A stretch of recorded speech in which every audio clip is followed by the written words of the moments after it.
And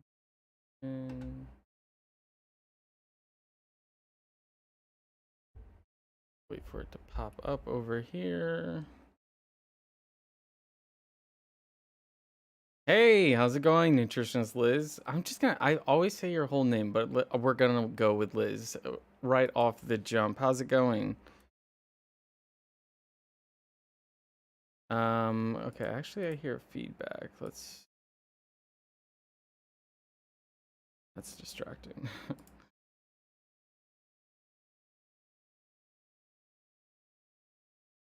Hey everyone, how's everyone doing? I am nervous as always and anxious to be starting this live stream. Excited to talk to you all, see how you're all doing, work through my agenda for today's stream.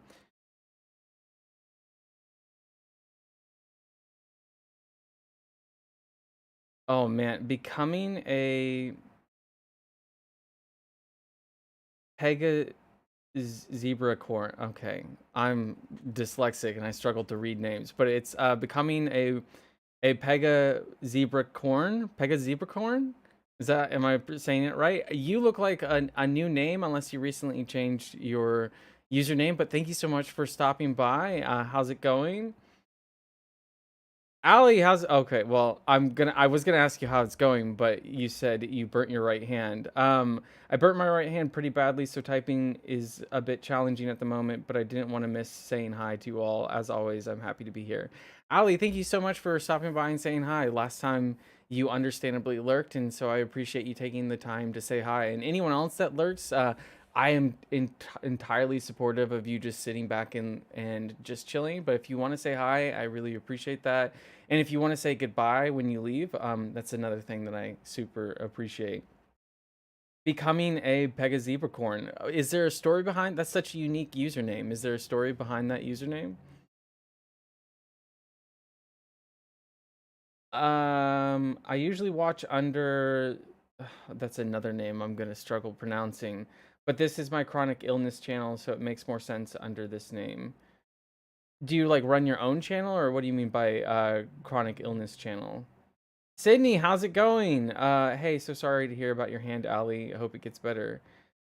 Sydney, you're another name that I recognize. How are you doing? I think are you the Sydney that recently followed my channel Instagram that I don't even use Instagram at all other than to message people, but I think you're that Sydney. But yeah, the for the agenda today, there's like I'm just gonna cover like a weekly recap, talk about how the last week's gone.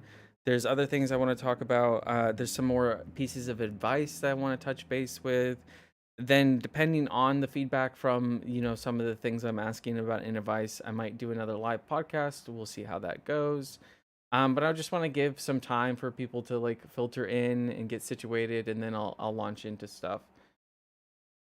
Moxie, how's it going? Moxie and I had a very long conversation yesterday. It was great. And then I also had another long conversation right after talking to Moxie with a different new subscriber and fledgling YouTube creator, but that's something I'll be talking about later. I'm glad to hear that you're doing well, Sydney.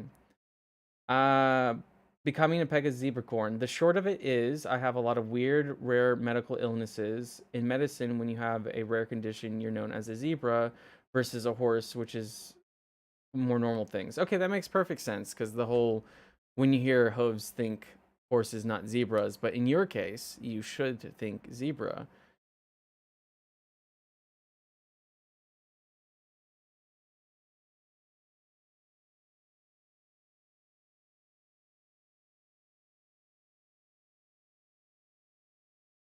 I mean, that's such an interesting like background for your username. Often, a lot of people have really interesting username. I think it's so interesting the things we choose for our own names. Like, I obviously put a lot of time and effort or like thought into why I named my channel Eastbound. And so when other people create their own things and then choose really unique names, whether it's like a Twitter handle or a username on YouTube, or it's kind of the same idea with tattoos, but I really like the story behind people's when they have creative usernames. Not everyone has creative usernames, of course, but thank you for sharing that with me. That means a lot. Viewers. Moxie, how are you doing? What are you up to? Monsi. I think that's how it's pronounced, right? Monsi? You are a very old name. How is it going? It's been forever. I think this is the same Monsi you like we used to be on live streams in the past, right? Am I remembering this correctly, or am I creating memories at the moment? But I that name seems super familiar to me. It's such a unique name as well.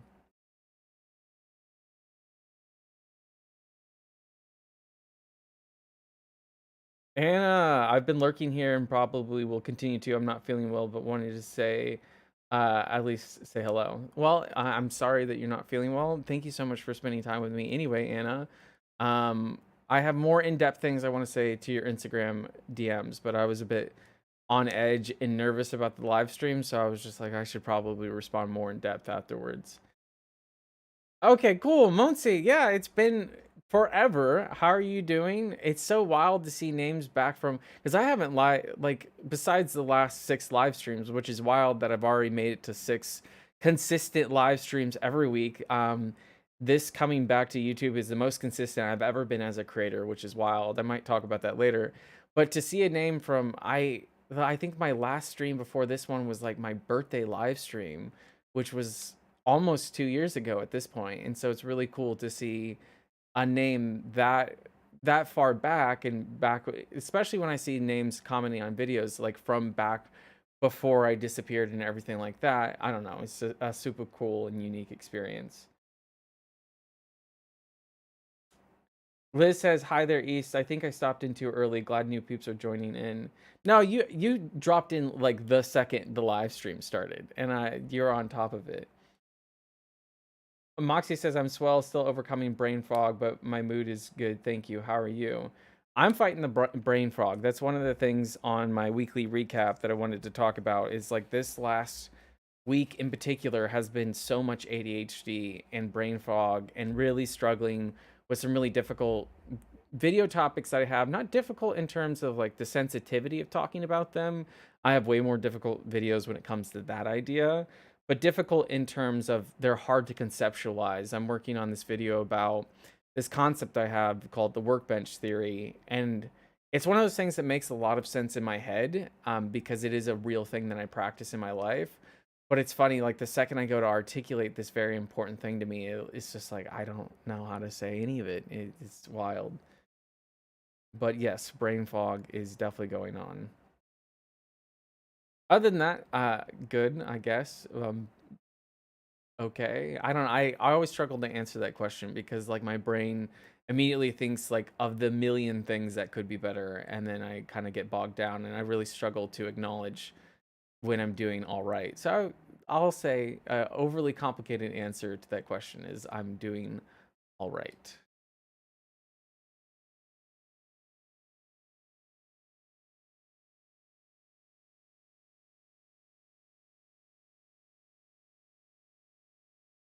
Okay, I think I'm gonna jump into the weekly recap just because it's already something that I've talked about. Last stream was really interesting because I did the live podcast, and that was really cool to then take the recording of that live stream and then cut it up and produce a video out of it. And then the rest of the week was spent trying so desperately to make headway in these more productive areas of my life, but absolutely failing to really make any significant headway on any of the things that I need to be working on. Right now, a lot of my channel is going off of all this work I put in December, January, and February. I created like 14 videos. I scripted them all out. So the last all the videos I've made so far in this coming back have been a product of that work, but I've kind of stalled out in terms of creating new content and really struggling with brain fog and really struggling with that like ideation stage of creating content of how do I make this make sense. Moxie says, I'd always prefer an overly complicated, honest answer than a simple lie. So thank you. Yes, always the complicated answers with me, Moxie. So that's been a big challenge is just struggling with whether it's ADHD, whether it's mental roadblocks, whatever it is. That's been a huge challenge recently, especially because I'm running out of the content that I made before I came back. And so I'm panicking a little bit because I still have like 5 or 6 videos that are already done, but then eventually I'm gonna like catch up with that. And then it's just like, oh, what do what do I do then? Can I still be consistent and predictable? So that's been a thing that's weighing on me. Um, and like I said, that video topic is just like this whole idea I have about like this workbench and like how I create meaningful and powerful friendships in particular. So that's just been something I was struggling through. And then the other really big thing that I've been struggling with is just like missing a friend. And if I'm going to be honest on my channel, friend slash old romantic partner that I had to cut out of my life. And then at work, we hired this new cashier who looks like it could be this person's sister. And so it's been really challenging because, like, it's this thing that, like, every once in a while, I'll mistake this person that I don't know as this person that I had to cut out of my life. And it's been really challenging missing that friend. And then we don't have any kind of contact because I kind of, things got kind of really toxic and really difficult to move forward with. And it was this really painful thing I did at the end of December of 2021. It's one of the things that kind of kicked off why I disappeared for like a year and a half or 14 months was because of cutting that relationship off. I talked about that in my return video. But one of the other things that has been making it really hard, and one of the reasons why I miss them so much, is like when I cut them out of my life, I wasn't diagnosed with bipolar disorder yet. And so finding out that I'm bipolar last November has been such a difficult thing because it's like radically shaken up all the ways that I feel about all these things that I thought I understood in my life, right? Like I thought I knew how I was acting and I thought I knew how I felt. And I thought like, oh, I'm always operating from these places of like, how do I say this? Like logic and stability. And then I find out that I'm bipolar. And then in retrospect, it's like, oh man, no, this whole time I've been super either depressed or manic or all over the place. And I've been a very unstable person. And so in retrospect, there's so much about that relationship that I regret now that I know that I'm bipolar. And then it's just like, man, things would have been so different had I known and had I been medicated. Because being medicated for bipolar has been pretty life changing. I feel like a radically different person. And so it's been hard to kind of, because I thought I was in a really good place with cutting that relationship off. But in retrospect, now knowing what I do know, I no longer feel that way. And so the combination of this new cashier that looks a lot like her and then this new diagnosis, I don't know, it's been something that's weighing on me a lot. And then just like constantly in my mind. And then they were a big part of my life when I first was like coming up and having videos that did well on YouTube. And so it's just like one of those things that is weird. And then I just wanted to talk about here in the weekly recap. Nutritionist Liz said brain fog. Wait, what? Like brain fog or cloudy head or like with your thoughts not making a lot of sense. I think that's what we were referred to as brain fog. And then the other thing in the weekly recap, I had a really long chat with Moxie yesterday. Moxie's one of my good friends that came from YouTube. But right after that, I had another 3-hour call with a new friend. Well, I don't know if we're friends, but like a new acquaintance that also came from YouTube. She's an aspiring YouTuber. Her YouTube channel is called Candidly Liz. But it was really interesting to talk to like someone who's like new into creating content, and also they're also like a how do I describe their channel? Not like so much self-help, but like talking about their own personal experiences and talking about like the road to recovery through trauma and stuff like that. So it was really cool to talk to someone who's like new in YouTube and then all their ideas and all the things they wanted to do. So that was another cool thing, is just meeting another person through YouTube and having these really cool conversations. That's another, I always talk about this, but one of the strangest and most unique gifts of being a content creator so far has been the relationships that I've made with people. And Anna is another good example. Ali is someone that I talk to a lot now on Instagram. So if you ever feel like reaching out to me, just know that I am Well, usually on Instagram, that's probably the best way to get a hold of me. But I'm in a place where I can actually have those conversations and keep in touch with people. So um, I want to continue doing that while under the presumption that my channel grows. Like eventually, I won't be able to manage that. But while I'm still small, I think it's really cool to have these like conversations or sometimes even relationships or friendships with people through YouTube. And so that was just another thing that happened and that I wanted to talk about in the weekly recap. That was a positive thing. I'm trying to be better at acknowledging positive things in my life in general. Brain I was making light of it given that oh, okay. Like so you're having brain fog about having brain fog. See, that's a meta joke, Liz. That went right over my head.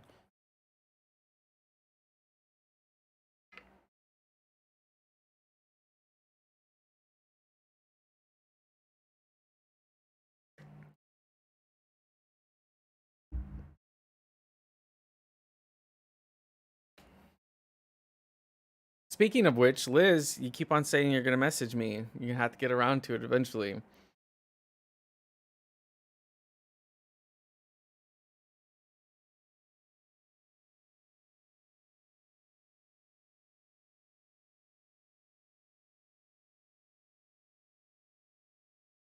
So I guess the next thing that I want to kind of drop into, unless anyone else has any kind of questions or things they want to talk about, this says promise. You will understand once I write. I believe you. You'll get around to it when you get around to it. No pressure. I'm just giving you a hard time.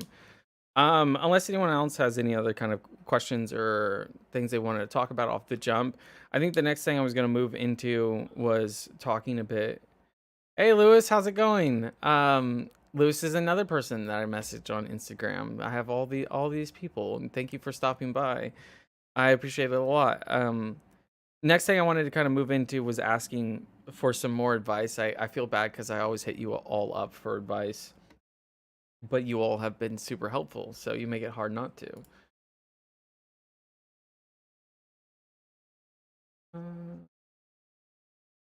So setting this up in one of my last, well, not one of my last videos. In my last video, I talked about why I think YouTube content is shallow, and my main premise, the thing that I argued, is that a lot of the biggest YouTube creators create content in this thing that's called the episodic format, which is where you create these standalone quick videos, and then I'm deciding as the kind of content creator that I want to be, I want to have a huge impact on the people's lives, and I want to talk about these very complicated and difficult topics in life. And I just don't feel like I can do that in the episodic format. I can't do that in these singular videos that are self-contained and only like God knows I struggled. I struggled to get a video under 20 minutes. I'm such a wordy person that can talk on and on and on about these things. But I'm moving personally towards serialized content. I have so many video series that I want to do. And the idea of this is, how do we progressively unfold a topic and dive really deep into it? That's my main style of content is I like to take a singular idea or thing and then unfold it and explore it and try to get as deep as we can and peel back the layers. And I think doing that in a serialized content or serialized context will be a lot better for my content and the impact I have on my viewers. But one of the things is, let's switch over. Transition.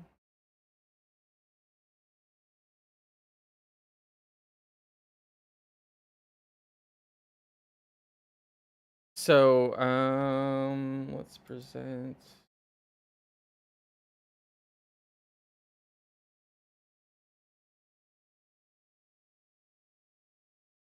Okay, here we go. So this is the kind of the roadmap. I've shared this before in my stream, but this is the roadmap of where I'm taking my channel, right? This is the why I left video, the agony of not believing yourself, the struggle for success when burdened with mental health. I am gonna ask about this piece because this is a series of videos I haven't released yet, and then I'm wondering whether it has any purpose to still release these. But then I move into the main series that I've been working on. So it's a bit meta because I'm talking about how I'm moving to serialized content while starting a series of content. Now, one of the videos I've already decided to cross out and not do is explaining my new thumbnails. I made all these big changes to the way I create my my thumbnails. And I wanted to talk about why I'm moving away from like always including my face in thumbnails and using AI art and then using my logo and stuff like that. I ultimately decided to not include that video because I already have so many videos in this channel relaunch, and I'm really desperate or really excited to get to videos that are past this relaunch. And I just felt like, and I'm also very cognizant of like my viewers' patience and attention. Like I'm talking a lot about my channel, and like you have to be like a pretty big fan of me to necessarily care about that. And I understand and support that a lot of people don't care about that. And I want to get back into the videos that are aimed less at why I'm doing what I'm doing and more, okay, like here is the main content that is going to be on my channel for perpetuity, right? And so I've already decided to cross out and not do the thumbnail video because it felt like a very minor thing to talk about. But then my question is about, so this is the video I just described, the video about creating or why I think YouTube content is shallow. And so the next video that was supposed to follow it is to talk about why this is my biggest gamble. My biggest gamble is to move to serialized content. And the video breaks down why it's a gamble and how, you know, the template for success, if I were to look at other YouTubers, is these short standalone videos. But the more and more I look at it, the more and more I don't know if the video is necessarily adding anything. And so I guess I wanted to ask um, whether whether you think whether it makes sense or not to release a video that basically already makes it very, because the point of the video is to state my intention to make serialized videos and why that matters to me, and why it's a gamble and what success looks like for me and all this other stuff. But I don't know how necessary that video is. And I just wanted to check in if that would be fine or whether you thought there was value in still putting that video out. Anna Real says, I personally don't think it's needed because it may change again. Don't box yourself in by saying this is how I do thumbnails. That's a great point. Yeah, I definitely. Oh, and I also, one of the things I wanted to explain was now that I have series, I wanted to explain some of the design elements I was going to put to make series of videos stand out, but I think it's kind of self-explanatory. That was mainly. Um,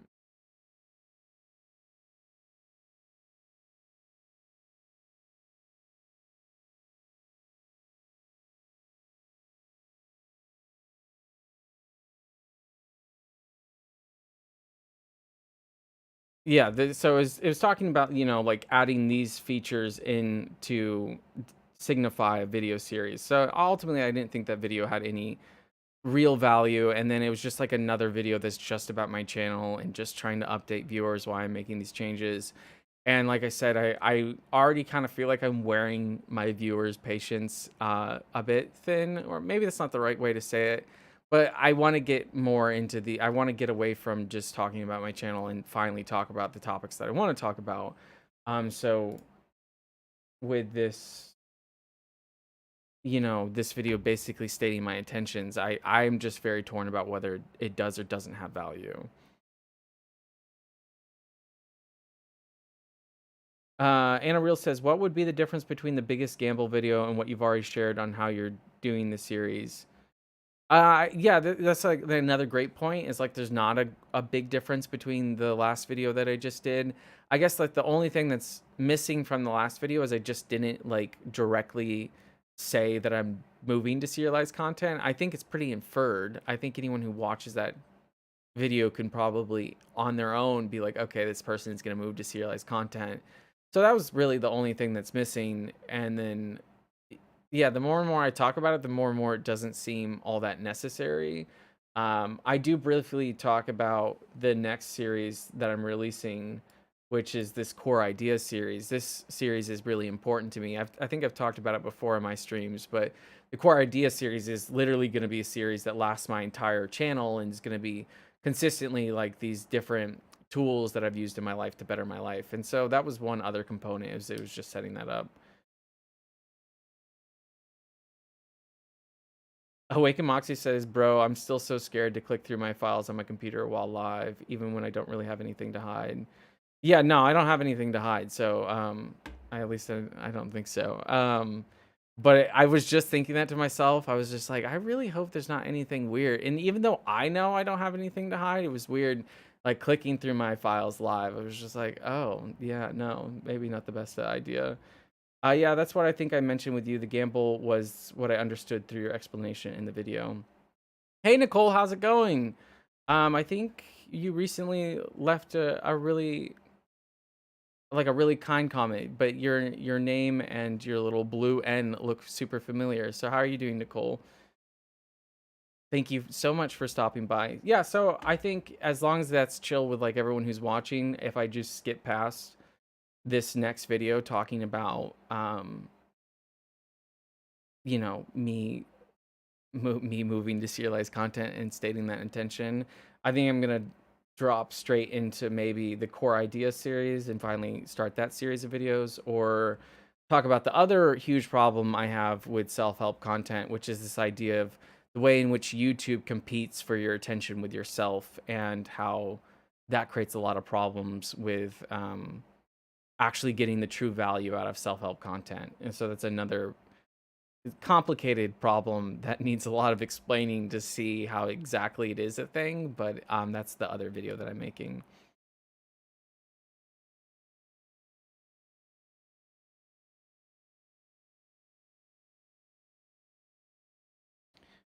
Sydney says, yeah, I think if you just intro the video that it's a series, it'll be clear.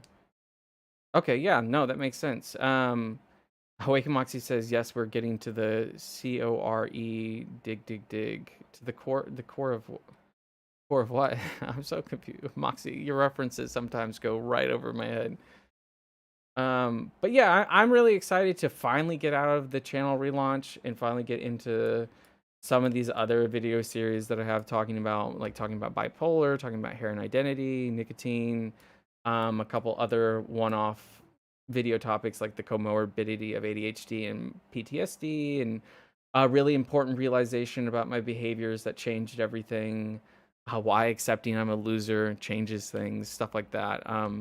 So yeah, thank you for your advice on that.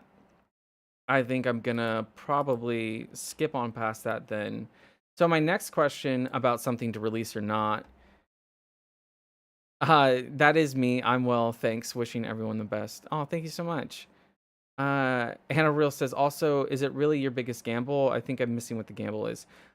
So the video explains more why it's a gamble, but like, no one makes serialized content that is super huge. At least I can't find any self-help YouTubers that do. So the gamble is going completely against the grain of what everyone else does, um, and what doesn't do well in the algorithm, and it's like trying to hope that that will pay off. That's the gamble.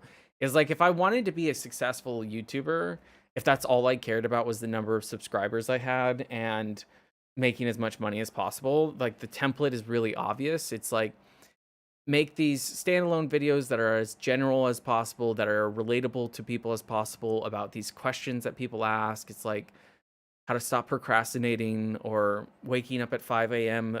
For 30 days, or just topics like that, and making these very like digestible and relatable videos. Like that is kind of the template to find success, and so going against that is kind of a gamble. That's the only other thing I would explain in that video. In a real, by gamble, I believe he meant it's because episodic content across the board tends to do better in the algorithm. Yeah, exactly, but serialized content gives a better opportunity for depth. Nailed it. I didn't see. I didn't even need to say any of all that. Moxie just had it on blast. Ali, I think anything you do with your relaunch only matters to those who have been here for a while. It doesn't pull any new viewers, and those who will join your community later likely won't watch them back. Yeah, Ali, see, that's a great point, and something that I've really been struggling with is like none of my channel's been is dead, which is okay because I'm so thankful because I still have all of you amazing people. So I'm blessed regardless if my channel is kind of dead or not. But yeah, it doesn't pull in any new viewers. The only people that care are like the core of my audience, which is kind of amazing that I have like between 100 and 200 people that care about the channel to that extent. But yeah, I really want to get out of this period. So I think I'm just gonna try to push through as quickly as I can. But the next thing I wanted to ask about is the struggle. I recorded these vlogs before I came back to YouTube. And in these vlogs, I just talked about what I was struggling with, like not why I left, because I covered that in my why I left video, but I was talking about, like the current struggles and realities I had around coming back to YouTube, like what my fears were, what was getting in the way, what were some of my hesitations in terms of like, should I be chasing other things in life? And, honestly, it's a lot to edit, and that's the reason I haven't released them yet, is I'm not done editing them. I think in total, it's probably, like, an hour.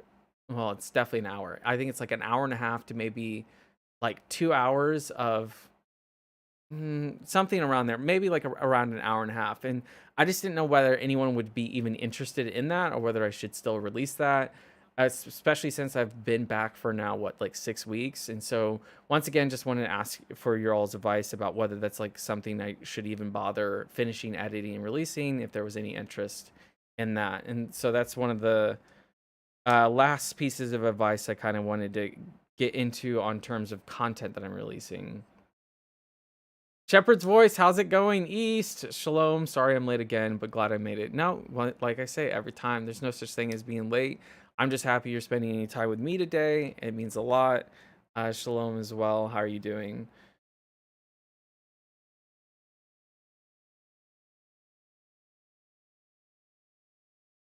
No. No to the gamble video, and then maybe, maybe vlogs. I don't know. Yeah, it's just like it's kind of it's a vlog in the sense of like me sitting down at a desk. So I recorded a vlog not not every Sunday, but I would record a vlog on a Sunday. There's like 6 or 7 entries with about either like a week, at least a week, or sometimes 2 or 3 weeks in between the entries. And it's just talking about like where I'm at and what I'm struggling with. And then it goes over a bunch of different themes about like why it's a struggle to come back. And so that's the theme of every vlog, is like, why is it hard to come back to content creation and come back to my channel, something I care a lot about, and like what was getting in my way. And so it's more this like behind the scenes thing. And I do a better job in the first vlog explaining why I even wanted to create vlogs, but yeah, I don't know if I missed the boat on releasing that or not. Monsi says, I still have some catching up to do with your recent videos. I just discovered you've been putting stuff up for several weeks. Yeah, like I said, channel's real dead, and so I think there's when I look through my analytics, not a lot of people get recommended my videos at the moment, because I just don't think the algorithm trusts me anymore, or people have lost interest, which totally makes sense to me. But yeah, Muncie, it's so good to see you again. Shepherd's voice says, doing okay. I hope you're well. My brother's B-day is tomorrow. He asked me to bake him a cake, so I did, and have to take it to him today because I have work tomorrow. So at least I had a good excuse for being late. Oh, that's so cool. What kind of cake did you bake him? Funfetti? Funfetti as a kid was my favorite kind of cake to be made for my birthday. My birthday is kind of coming up in 2 weeks. I might do a birthday live stream as well. Not my I definitely am gonna do a birthday live stream again this year, and that's my birthday's on the 6th of May, so just under 2 weeks away.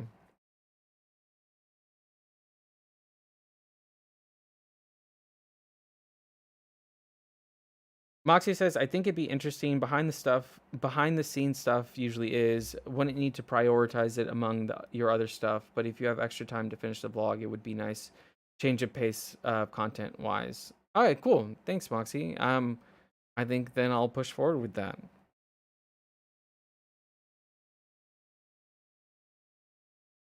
He requested yellow cake with chocolate fries. A simple man, a man of simple pleasures. That's not a bad combination. Oh, and I guess like the last thing I wanted to ask advice on, it was like last podcast, no, not last podcast, last stream. I did a live podcast, and I wanted to know how you all felt about that, because like I always say, I have such special people that come and watch me live stream, and it's just such a core group of people, and so I really want to make sure that um, when I'm creating or when I'm on a live stream that I'm doing something that is as enjoyable as to many people as possible. So obviously last time I tried out this new idea of doing a live podcast and I was talking about masking and potentially being autistic and why live streaming has been difficult. And I prepared another live podcast kind of topic today, but before going into it, I just wanted to check with you all whether that was something you were interested in or not, or whether because Moxie brought up a good point that it does take away a little bit of the interaction. Because like while I'm doing the podcast, I'm obviously kind of going through the spiel and not directly interacting, and so it was just a good point to consider. And since I have you all here and I'm catering the stream to what you all like, I thought I'd ask. Okay, Elena. El- Elena, right? I think it's Elena. I'm Elena. We're going with Elena. Kind of irrelevant, but it's kind of funny because I basically found your channel right as you were coming back, so I was lucky I didn't have to wait for new videos. What was one of your videos that? What was the video that brought you in? Out of curiosity, I don't remember if you've answered this question or not. Was it like one of my older videos that you found right as I came back? Because that's good timing. Some people I thought I was dead. A lot of people thought I was dead, actually, from the people that reached out to me on Instagram.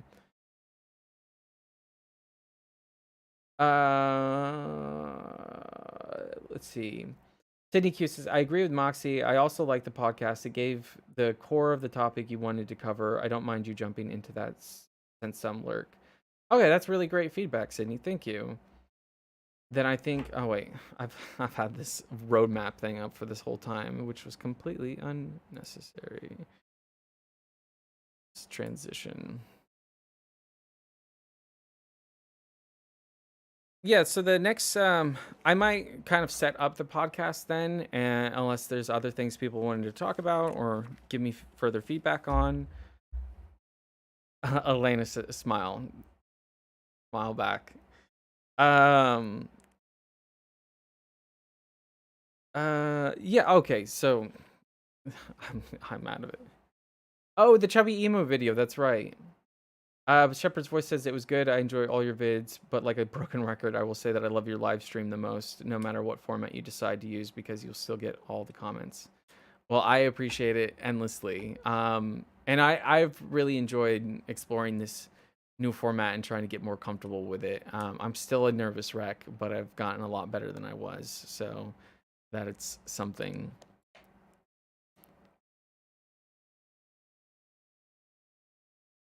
So I think I'll set up the podcast topic and then kind of launch into that, and then I'll still interact with you all as possible. And I thought one of the really cool things about doing it last time was people asked some really great questions or had their really great feedback of their own. So as I'm talking about this and there's something you relate to or there's some sort of question, don't hesitate to ask it, because that is probably my favorite part of when I was editing the video, was the fact I could include your all's opinions and insights and your own ways you felt about the topic. And because last time was about masking, and I thought that was really interesting and valuable, especially to me. So to set up today's podcast topic, the live podcast topic, I'm going to talk about time's cruel effect on the memory of trauma.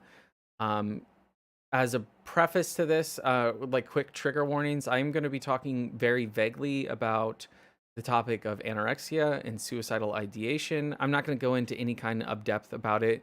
I'm only going to mention that it was a thing, but I wanted to give you all a heads up before diving into this podcast and just kind of randomly hitting you with it.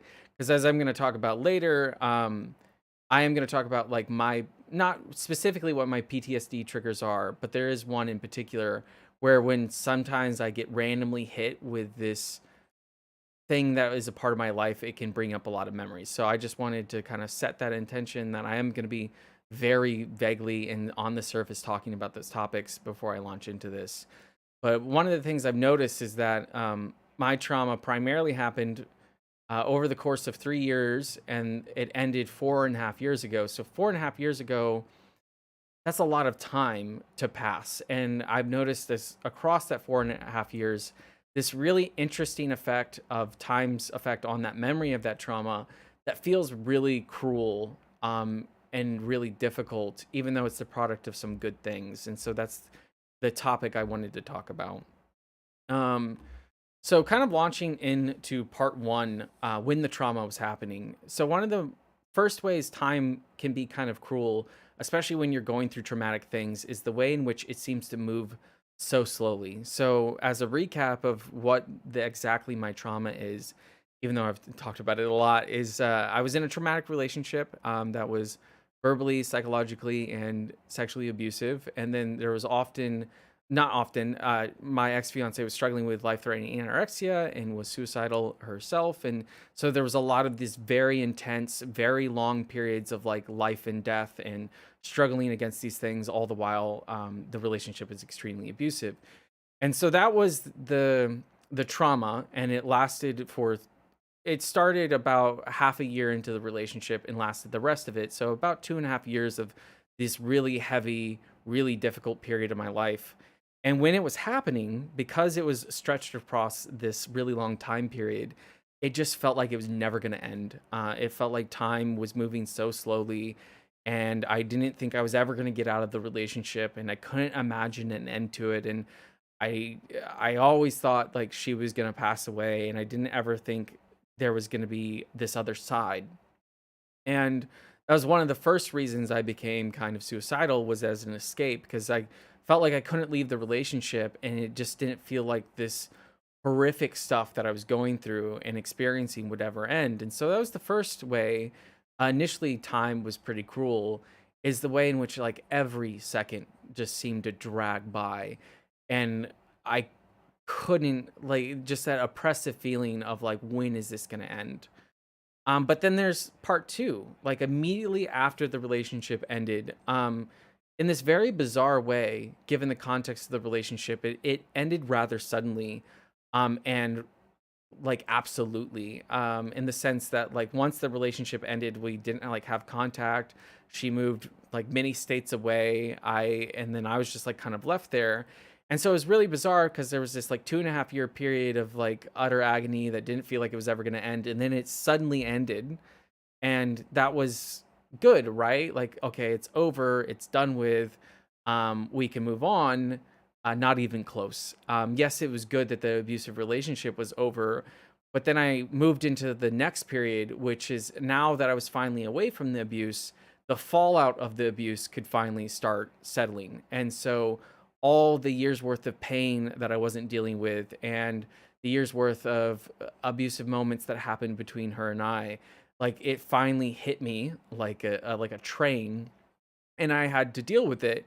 And I got pushed into this really dark world of post abuse, where I was all on my own and struggling to cope with it. I started using drugs. I started using really destructive and toxic casual relationships. I started burning my life to the ground. And once again, here I am in this period. And that period lasted about 2 years of just being really, really in this dark place. And once again, like time feels very cruel in the sense that like I didn't feel like that heartbreak would ever end. And I didn't feel like that pain that I was going through and that sense of brokenness and how shattered my worldview was ever going to go away. I just didn't think there was another side.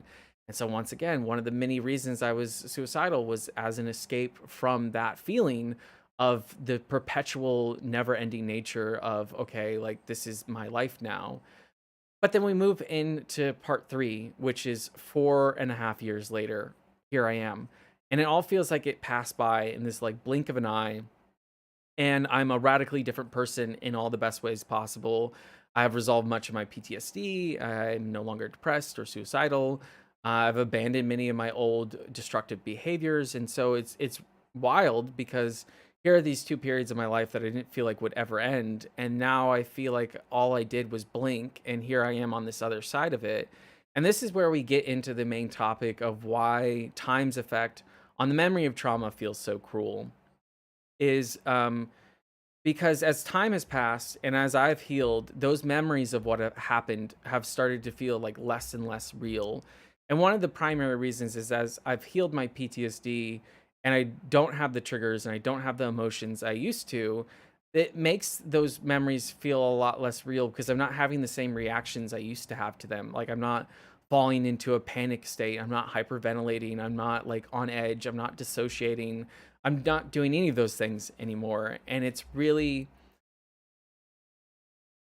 nice. It's really good. Healing is great. But the thing that was weird about it and felt so cruel is like all of a sudden, like these pivotal things that that happened in my life, like just started to feel less and less real. And then as it started to feel less real, I started to question things like, was it really that bad? And then the next thing was like, because it was feeling less real, it felt less significant, less legitimate, and less truthful.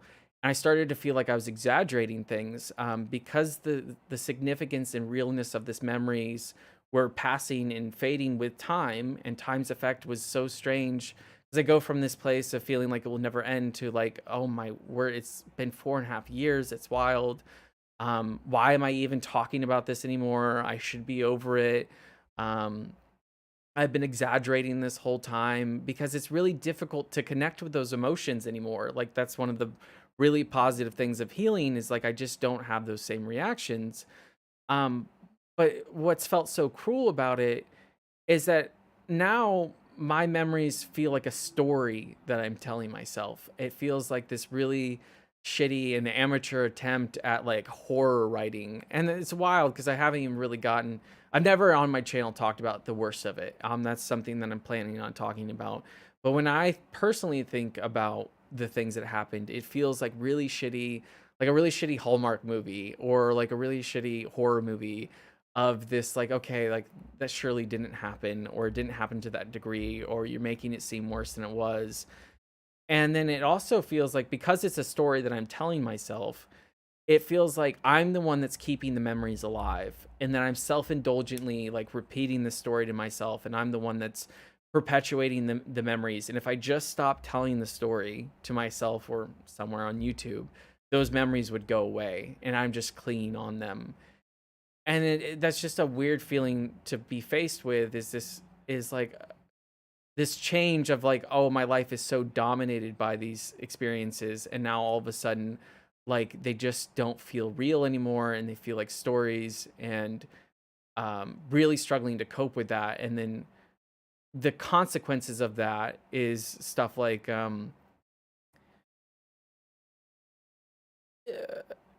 really struggling with accepting like labels and stuff like that as well. I'm going to jump back to chat real quick.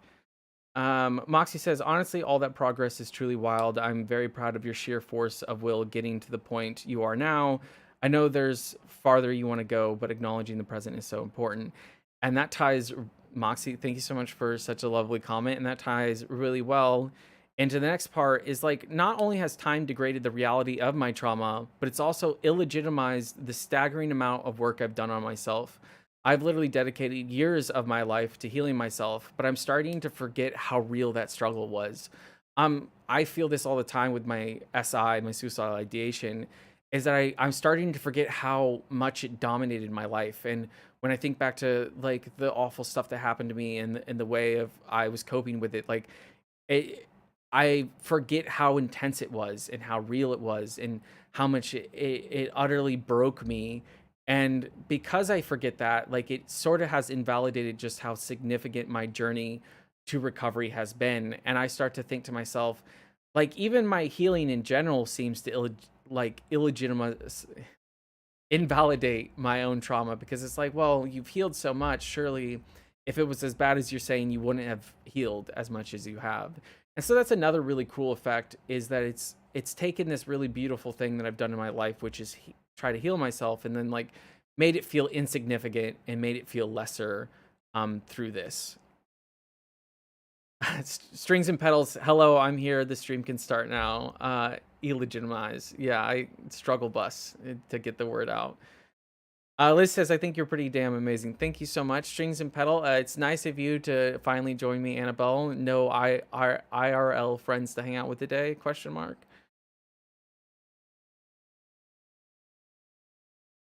But then, so I want to move into part 5 of this, which is, although I'm forgetting the true nature of my trauma, I'm reminded every day what the consequences were.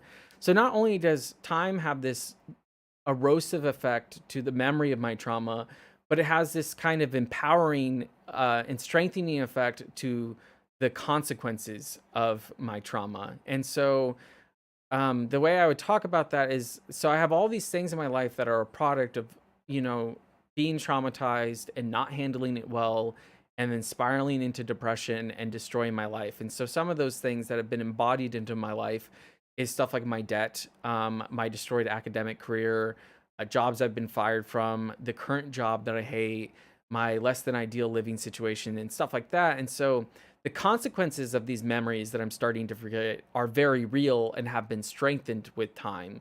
There are certain aspects of my life that have gotten a lot worse in the 4.5 years, specifically financial things. And so even though I've been progressing in certain aspects, there's been other things that time has strengthened. And in a lot of ways, I call these monuments to my trauma, is the way in which these things have become embodied into these monuments.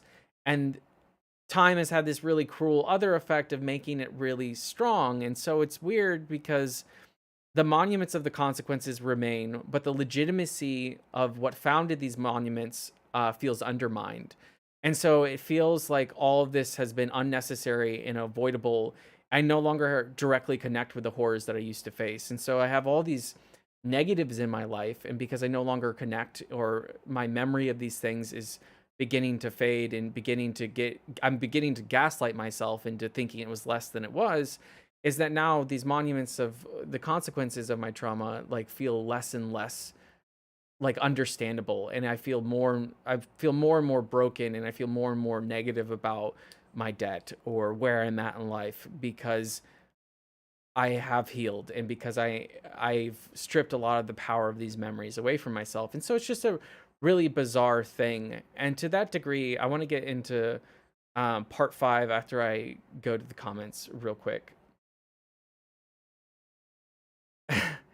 Wow, wow, wow. Okay, sorry, touching grass. ADHD has me forgetting difficult things that happened last week. It's part of what took me so long to get help for my depression both times. Great feedback, Anna. Strings and pedals. When I'm hypomanic, I can't relate to my depression, and when I'm depressed, I can't relate to my elevated moods at all. That's such a great point of the two dichotomies of being bipolar.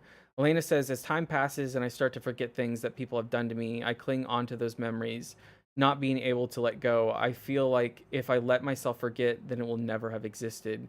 That's such a great point. And one of the things I really struggle with is because of that way in which it feels like I'm telling myself a story. There feels like a part of me that's like sort of self-indulgently hanging on to these memories. And I like, it's just like, oh, you could just be over it if you just let go of them already.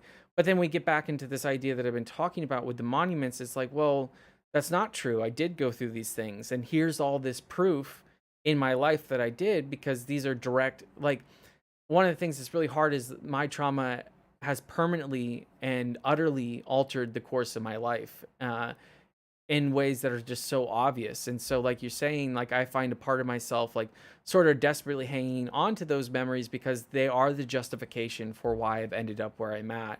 Especially for the more negative things. And to the same degree, right, there's a lot of really positive things in my life that, like, I wouldn't be the man that I am today or the person that I am without them. And I sometimes will use those negative things to elevate just how special it is I am where I am. Shepherd's voice says, as they say, time heals all wounds. I know you may not think so, but I believe Father God has his hands on it and on you. Nothing is illegitimate. Struggle bus with this word today. Illegitimatized, as you may think, Father doesn't necessarily let you. That's really interesting feedback. I personally hate the that phrase of time heals all wounds, but I understand how it's definitely applicable for some people in some situations. Another expression that I hate is what doesn't kill you makes you stronger. My retort to that is always, what doesn't kill you sometimes leaves you crippled for the rest of your life. But yeah, I understand to some extent where that has value. Sydney Q says, I relate to what you're saying so much. Do you have a hard time connecting with people who are going through those traumas now? Oh, that's such a interesting question. No, I feel like I have a lot of empathy, and I feel like I have a lot of understanding. Allie's a really good example of this. She's had similar experiences that I won't, divulge or anything like that.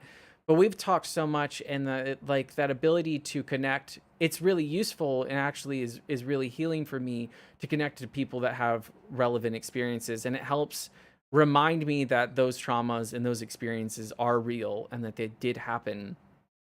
Which brings me nicely into part five, why I'm thankful for my PTSD. So, although I have kind of healed a lot of my PTSD, I feel like there will always be parts of it lingering in wait. So, I have complex PTSD. Things that trigger memories, such as songs, smells, unexpected scenes of violent natures. I remember I was playing this video game, and there was this very unexpected scene where a character takes their life, and it triggered this whole collapse into this triggered memory.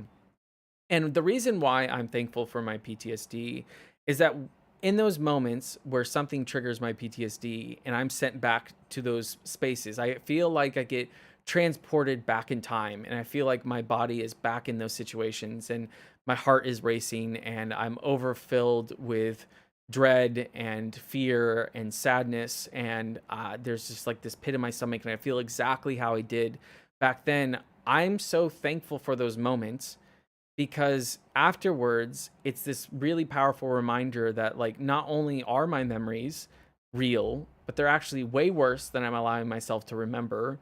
That these things did happen, that they did affect my life, that I do own these labels that I have a really weird relationship with, of whether I own the labels of domestic abuse survivor or sexual abuse survivor.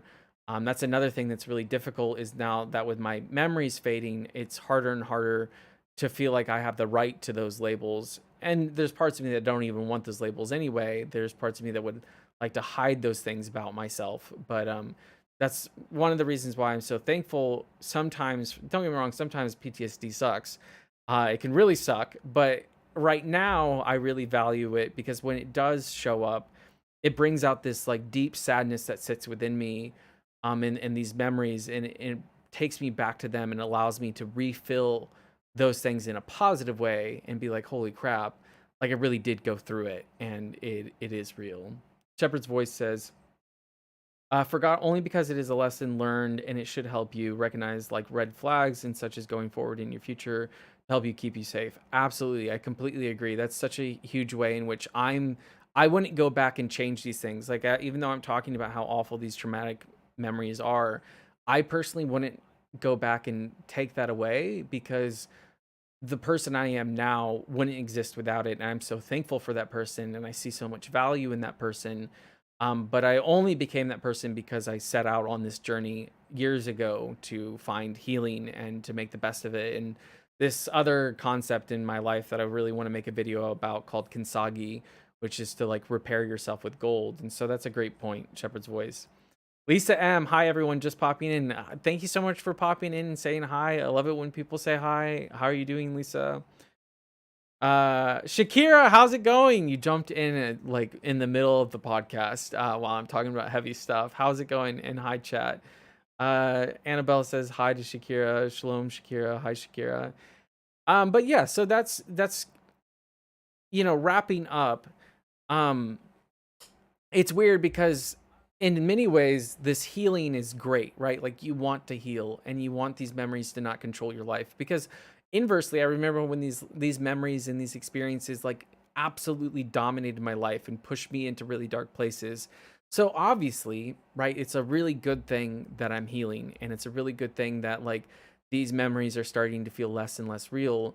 But I've found that there's like this, just like this cruel effect for me personally, where like as I heal and as that goes away, some of what made those memories feel so legitimate and so real to me have gone away with it.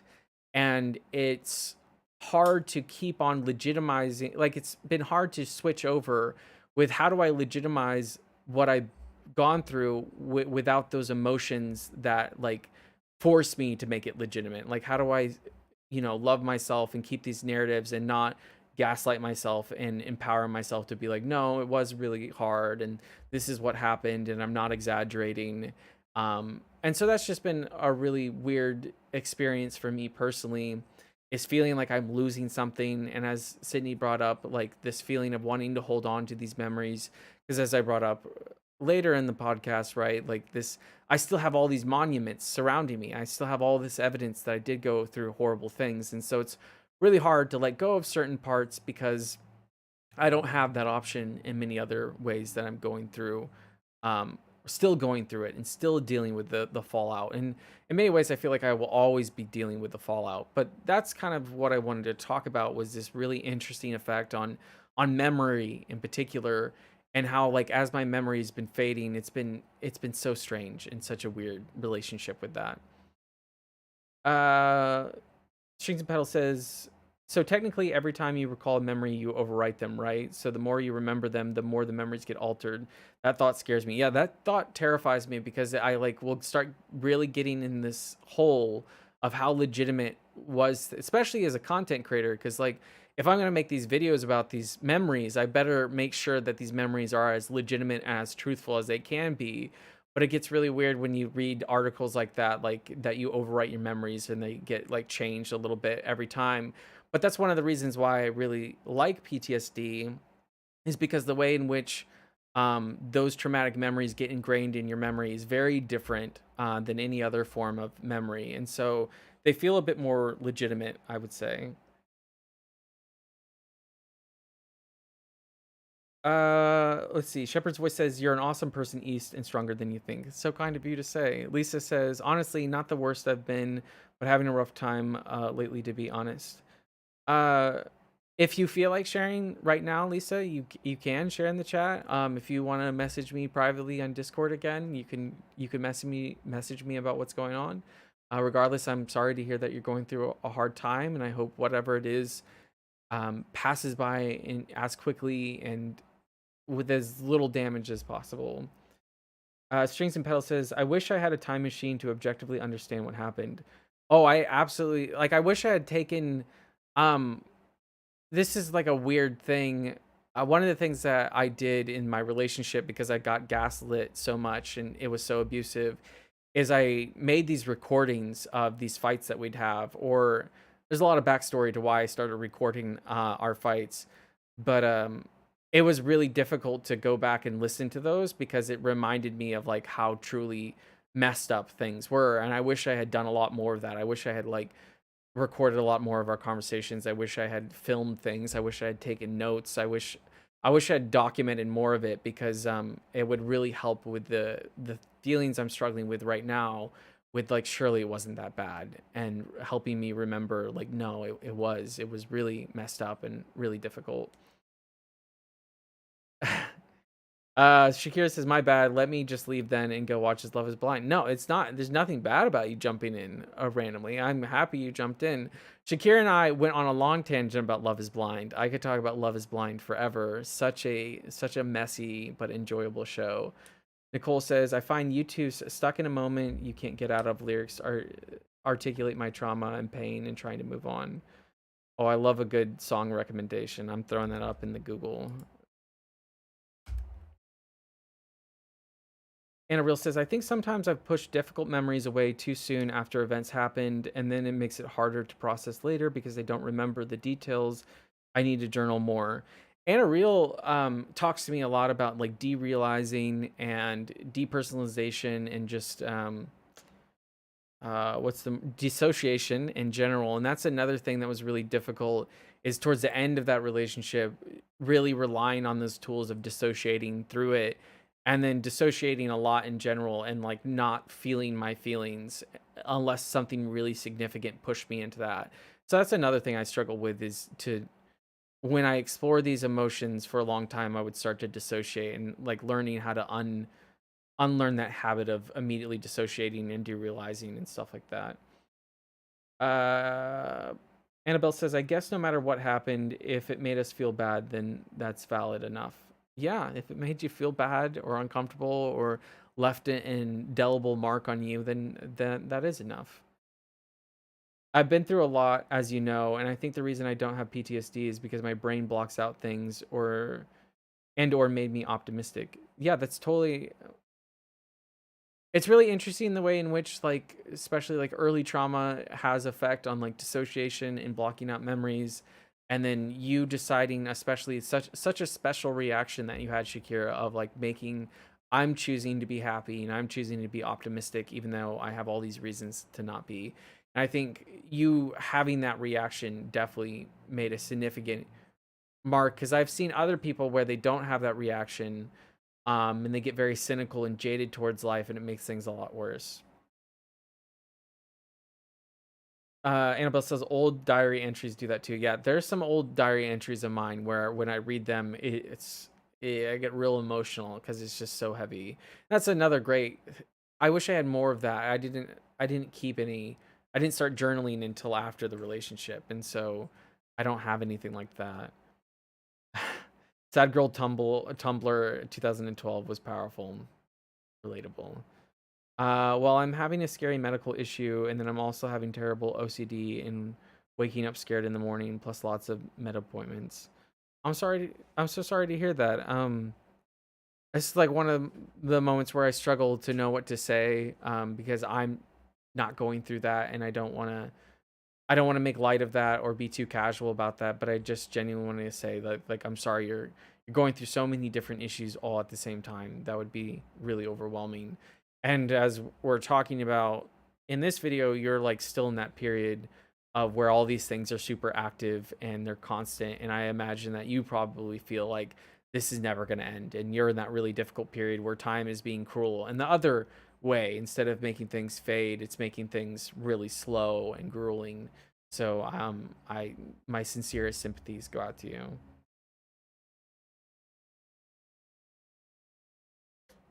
Annabelle says, I hope you're going to be okay. Yeah, I hope you're going to be okay as well.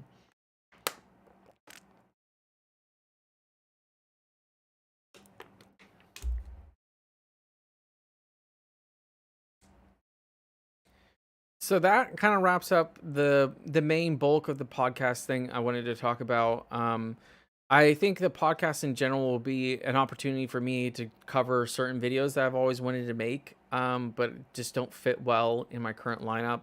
And that's the thing that's been weighing on me for a long time, is just feeling like, man, where was all this like fading, and where was all this like forgetting and stuff when it was happening, and being kind of resentful towards time and resentful towards memory and the way in which it's all changing, and making it really hard to like own certain things now as an adult. So that's kind of the wrapping up of, this particular topic that I wanted to talk about. So thank you so much for listening to me talk about it. I'm gonna jump into other stuff in the live stream and just chat. But this is a really important topic, and I know it's a bit heavy. We're talking about things like SI and SA and just abuse in general. And I want you all to know, if you've gone through also domestic abuse, that my heart goes out to you, because I know how hard it is, or really abuse of any kind, and like how much it like destroys your worldview and dictates your life and is so overwhelming and uncomfortable. And for those of you that might be listening or lurking or have personally gone through this, I hope you're doing okay, and I hope my discussion of this topic wasn't too much. And I also, as much as it might suck, to get to these periods where healing causes some negatives, I wish you also a speedy journey to that process where healing starts to invalidate parts of it, because you're just, I don't know, that it's a good struggle to have, and I feel very fortunate to be in this part of the chapter, or this part of my journey, where what I'm dealing with is just invalidation, and like, how do I make it real again, and how do I keep the legitimacy of my own experiences. But yeah, I just want to take a moment to kind of wind down a little bit after getting into a really heavy topic and talking about it pretty openly and candidly. So thank you for giving me the space to have these conversations. Thank you for giving me the space to own labels like, SA survivor and domestic abuse survivor, the things that are really difficult for me to articulate out loud. So thank you for that, and I hope you're doing all right. Uh,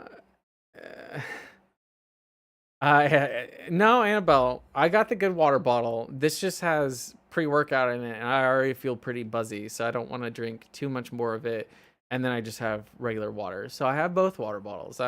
We discussed this. We have like multiple drinks at once. Um, Lisa says, "Yeah, I'm also having memory issues in this way too, and that actually makes it harder because I'm easily convinced of different things due to my OCD." In what way, Lisa? Like, as someone who doesn't have OCD, it's a difficult thing for me to understand. So, is it like an obsession, or how does that work? How does your OCD convince you of different things? If you wouldn't mind sharing. Elena says, uh, no, Elena, El- Elaine, Elena? I think it was Elena. Oh man. My abusers denied their actions, so my memories are the only thing that keeps it alive. I feel like I betrayed my younger self if I allow myself to forget. Kind of twisted. I think the part that's kind of twisted is the gaslighting, and that's another big thing that I struggle with. Is like my ex never acknowledged the things that she did, or never acknowledge, and like when I eventually get into it, it'll make sense why it's so hard to see it as abuse, or see the degree to which why it's so dark. But it's so hard when your abusers won't won't acknowledge and gaslight. And you're right, like those memories are the only things you have, and you sometimes have people so desperately trying to change those memories, and so holding on to them makes perfect sense. Lisa says mine is fading as I go because I don't want to remember it, but I also feel like I need to, so I want to, but I hate it so much and I don't want to think about and remember it. Um, yeah, that's such a you bring up such a good point of like the dichotomy of like being in a place where it's really difficult and you don't want to remember them, but like acknowledging that progress has to come from remembering them, and being stuck between like a rock and a hard place. And that makes a lot of sense. Mason, how's it going? Thank you so much for stopping by. What's up? As you say, yo, what's up, Eastbound? Lisa says, I feel like I don't want to remember the things that are currently going on in my brain because it sucks, and then I also don't really want to know what's actually going on. Interesting. Um, Annabelle says that is so relatable. I feel more and more protective of my younger self too. She deserved better. Oh. Recently, like a TikTok that sort of fucked me up was the one where there's the girl like on a bed and she's like kind of crying, and she's like, the person who you are now is the person your younger self would have felt safe with. And it was like one of those things that caught me completely off guard, and I got like really emotional. I was like, I am the person that I would have felt safe with. Um, Mason said, thought the video you did on masking was really very relatable. Yeah, it was really interesting hearing your feedback and the way you also experienced that, Mason. Lisa says, it gives me a bit of hope though. It's not hard. It's hard to remember people do get out of the bad situations, trauma or otherwise. Yeah, and then the crazy thing about time is like not only do you get out of the bad situations, but then like all of a sudden like years go by from when you were in the bad situation. Only difficult part is sometimes it requires a lot of really difficult work to get to that place, and it can be really hard to face those things or face those memories or make that progress forward. But it's just so worth it. uh Annabelle says, I appreciate you or whatever. Yikes. Yeah, I know my vulnerability and forthcomingness about my appreciation can be a lot sometimes. OCD makes it easy to gaslight myself. So, like, if I have a scary, obsessive thought, I get anxiety and then convince myself it happened. That makes a lot of like that would be such a difficult thing for you to be gaslighting yourself to that point where you feel like something happened, and that would be a really scary. Like one of the other things that I didn't really talk about in this video or in this podcast was like these very long periods of feeling like I lost my mind and trying really hard to get my mind back and be sane again. And so getting to that point where I can't trust my own memories and trust what did and didn't happen, that would be a really difficult place. And like losing grip on reality, that would be really overwhelming. So I feel for you, Lisa. Shakira says, I feel like I'm very much different than how most people feel, but I don't mind that my memories are fading, maybe because I fully accepted everything and just want to live and be happy. That's such a yeah, that's such an interesting point. Maybe there's a part of me that I haven't like quite analyzed that like well, I mean mainly because of YouTube. YouTube kind of kind of keeps those memories alive, especially as I talk about them. So maybe that's it for me, is like maybe, wanting people to believe me when I talk about these things, and wanting people to see me, my experiences as real and as authentic. Maybe that's a bit of why I'm holding on to these memories, because of the content that I create. Monsi, I have to head out, but it was really great hearing your voice again and a really great talk about the topic I'm strongly relating to. Bye, y'all. See ya, Monsi. Thank you so much for stopping by. Uh, Shakir says, not sure if that made sense. Yeah, that made perfect sense. Shakir said, no, Annabelle says, me and younger me would be vibing. Yeah, me and younger me, I would be like, hey, little dude, it's not gonna be okay, but you're gonna get through it, maybe. Jackson says, hi, Chris. Thank you for your awesome and educational vids. Love and appreciate your content. The DMP video was inspiring and helped me overcome bulimia. Jackson, what a vulnerable thing to talk about as someone who's also in recovery from exercise bulimia and atypical bulimia. That just means a lot to hear from you, and that it helped. That is why I make the content that I do. And the DMP video is so important to me because I'm just so glad I made it, because parents of kids, of people that died, reached out to me and talked about it. And so really important for me to be the voice of the people that weren't as lucky as me to survive. And so the DMP video holds a really special place in my heart. And so thank you so much for stopping by and taking the time to leave such a vulnerable comment, Jackson. I really appreciate it. Strings, Annabelle says, I think eventually forgetting is fine as long as you've dealt with it. Otherwise, our brains get clogged, or something. I don't know. Annabelle, you're trying to do this thing where you're not you're pretending like you don't know, but I think you do know. I think you have great insight into the topic.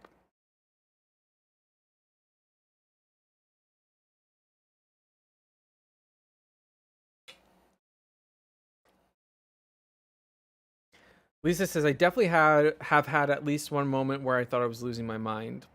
Yeah, feeling like you're uh there's so much that happened. It's such a wild story.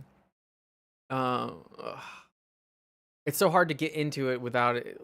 Like for instance, like there was a lot of like one of the reasons it doesn't feel real, and I'll quick share a quick story that's not going to be too in depth, but a lot, and I'm smiling because it feels absurd, right? Like I'm at this point where like these things that happen to me just feels, I'm in such a healthy place with them, like they're not triggering, and I could talk about them and I can say these things with you, and I don't feel emotional and I don't feel overwhelmed, and I'm not scared or anything like that. So I'm in these very healthy places with it. But then it leads to this like absurdity where like I have these like stories that I could tell, and it's just like, man, like there's no way that happened, or like there's no way that was a part of it. And because like for instance, a lot of the abuse happened while on hallucinogens, so like on acid and shrooms, and being forced to take acid to some degree, and a lot of abusive things happening while I was on acid, or when your partner is, potentially about to die from an eating disorder, taking acid is not a great idea. I would not recommend that. And so a lot of very traumatic things happened to me while on hallucinogens, which just took already difficult things and turned them up by like a factor of 100. And there was a very long period where like I completely felt like I had lost my mind and I thought I was going crazy. And I probably was going a bit crazy and a bit insane because of like all the things that were happening, and then some of it happening on really powerful psychedelics. And so that feeling of like like where is my mind, where is my brain, nothing makes sense, nothing feels real, everything feels dissociative, like I'm so depersonalized, my life just, it just didn't feel real, and it was a really really difficult thing to go through, and took a really really really long time and a lot of effort to get any of it back. And some days I still feel like my mind is pretty broken, but compared to what it used to be, it's a lot better.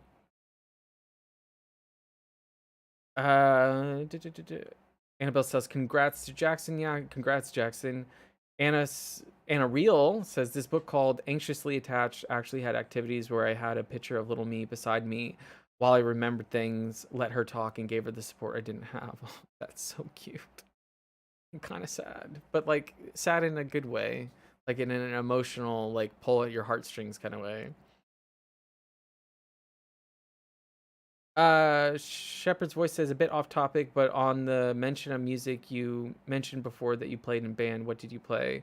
If you're referring to me, I played clarinet. I played clarinet for like 6 years because my parents forced me, and then I broke my hand and collarbone, and that's how I got out of band. I was just like, I can't do it anymore. I broke my hand and collarbone in football. Shakira says, Annabelle, yes, agreed. I do think it's important to work through the trauma than just ignoring it. Moxie says, it's wild thinking how quiet younger me is towards the majority of people.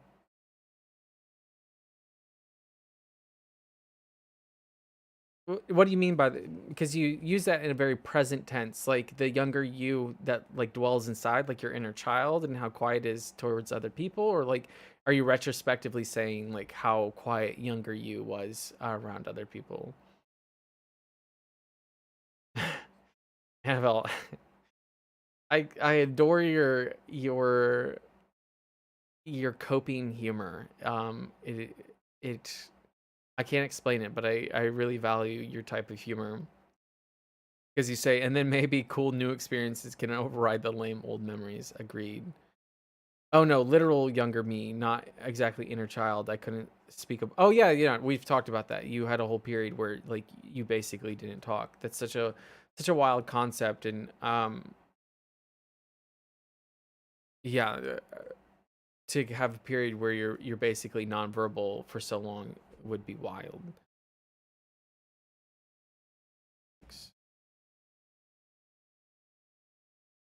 Uh,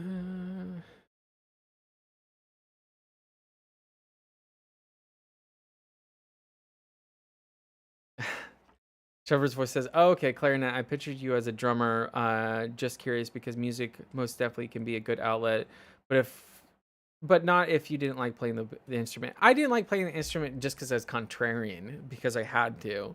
I wouldn't pick up a clarinet now. One of the many gifts that I don't have is being musically gifted. I do have musically gifted people in my life. Hint, hint. Annabelle. Hint, hint. Moxie. And I think it's really cool people that can express themselves through music. That is not me. I can't sing. I can't hold a beat. But I have a lot of respect and admiration and like healthy amounts of jealousy towards people that can do that.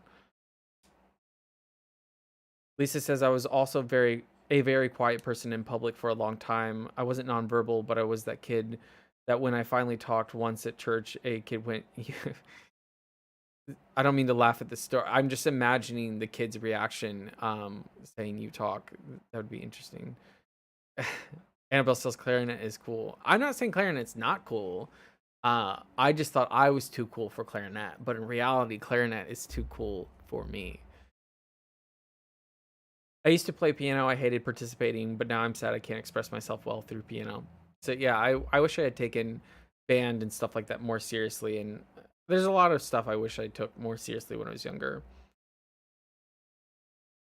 Lisa says I hate when people have made comments like that toward me, like thanks, yes, calling me out will make me want to keep talking.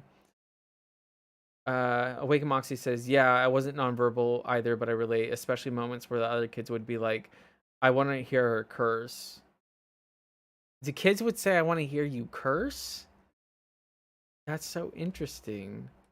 I mean, I got bullied, but in like more normative ways. Like people just thought I was not that there's anything wrong with being gay, but I got bullied because people thought I was gay. And I was nerdy and stuff like that. And so that's the things I got pestered for. Annabelle says it turns out that music is super good to help with the symptoms of ADHD. Maybe that's how I made it through school. Yeah, you sent me that really interesting like TikTok, someone talking about like music and like school and how that maybe it was you. Someone sent me like how there's all these aspects of like primary school and high school and stuff like that that help with ADHD, and then like the second you're out of that dynamic, like all of that goes away, and it's like no wonder our lives kind of fall apart. Shepherd's voice says, "Cool, Annabelle and Moxie, fellow musicians. I mostly sing, but I'm going to pick up the bass back. Going to pick the bass back up again. Nice." Lisa says, "I don't remember how I responded or anything, but I don't remember feeling positively neutral or negative." Yeah, it would be. It would be it would be I wonder how, because I kind of feel like I have a lot of memories like that where like I remember the details of what happened, but I don't remember how I felt about it. Like I feel like I dissociated away how I was feeling about it. Well, Lisa, well, maybe you find like, do you find that it's empowering on the internet? Like, does that help with how, because you're pretty like chatty in a good way. Does like the anonymity and like sort of that separation that comes with the internet, does that help you feel more talkative, or are you just become more talkative as time has progressed?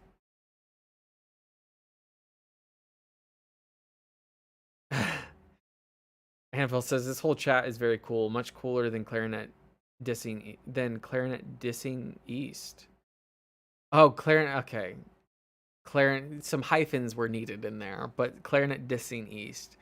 I'm not dissing the clarinet. The clarinet's cool.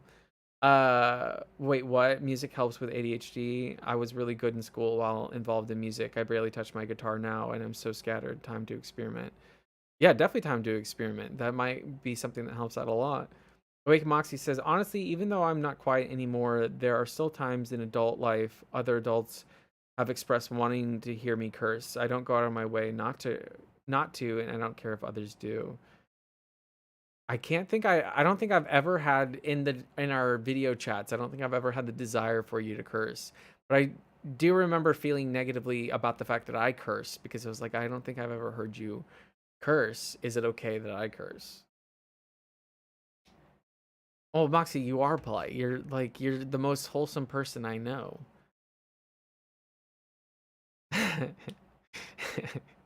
Hyphens were needed. Hyphens were needed. What can I say? Let's see if there are any other kind of topics I wanted to talk about. I wanted to maybe talk about the video that I'm struggling with, which is this whole workbench idea. I might chat with you all quickly about that. I might leave a bit earlier today on today's stream because I need to cook and do a bunch of other stuff. I was too busy socializing yesterday with the likes of Moxie and Liz to get any cooking done. So there's other stuff I have to run off and go do, but I still have some more time. Becoming a I can't wait until I get this fluently down. Becoming a Pega Zebra Corn. I also had other people tell me they wanted to hear me curse. I think in high school they found it hilarious when I did. I told them that they were just words and to get over themselves. Nice. Do you feel like that was also because you were like polite and quiet and kind of kept to yourself, or do you feel like there's a different reason why they thought it was so funny um, to hear you curse? Strings and bullying the foreigner, will you? Your English is probably better than mine. I don't want to hear it. Yes. You should have picked up the guitar and bore yourself out. Shepherd's voice. What are you cooking for us? Well, I don't have enough for all. Well, I don't have enough for all of you, but I'm cooking a hodgepodge thing. I'm not a great cook, but I've learned how to cook a few things. So I'm making a carbonara with chicken and a little bit of steak with prosciutto. I'm a lot of different proteins there, but a carbonara with steak, chicken, and prosciutto with like a cream sauce, and so I'm kind of excited about it. It sounds good. No, I can't move my streaming setup. I got this bulky desktop PC over here, and I couldn't stream. Becoming a Pega Zebra corn. I think it was because I'm so introverted. I didn't really have any friends, and definitely never cursed. But they were just words, so I didn't. I don't care if people curse. Yeah, I completely agree. I think sometimes there's just certain things you can't express in any other way than a curse word. So I'm personally a big fan of cursing, but obviously you can overdo it and be offensive and stuff. Lisa says, oh, hold on. That sounds delicious. Inviting myself over. Be there in 5 hours. Yeah, yeah, come on down. You have to find me. I live in northern Indiana. So if you can find me, then you got a plate. Buzz, Bus loves it when I curse in Dutch for some reason. He thinks it's hilarious. Yeah, that would be kind of fun to cook for people. I think if I were ever to get to a point where I was like mildly successful, maybe not as a YouTuber, but maybe in whatever context, like I would love to do like some sort of meetup or world travel and meet certainly the friends that I've made. Excuse me. Certainly people like Moxie, Annabelle, and Anna, and a bunch of other people do like a world tour and meet up with people. Annabelle is always pestering me about flying to the Netherlands, and I tell her I don't have the money for it. But it would be cool if one day, if I was some form of successful, whatever that looked like, to do something like that. To have, it would be wild to have like a subscriber meetup thing or like anything like that. I would be wildly awkward and I would be very confused and I'd be like, well, you all came to see me? Why would you do that? Anna says, I just had an ADHD moment again of why am I so hungry? Oh, I think I forgot lunch. Yeah, the classic, like, not paying attention to your body's cues until they're, like, literally screaming at you. I'm that way about, like, going to the restroom, about drinking water, and about eating. Like, right now, for instance, I'm really hungry because I haven't eaten anything since, like, 12.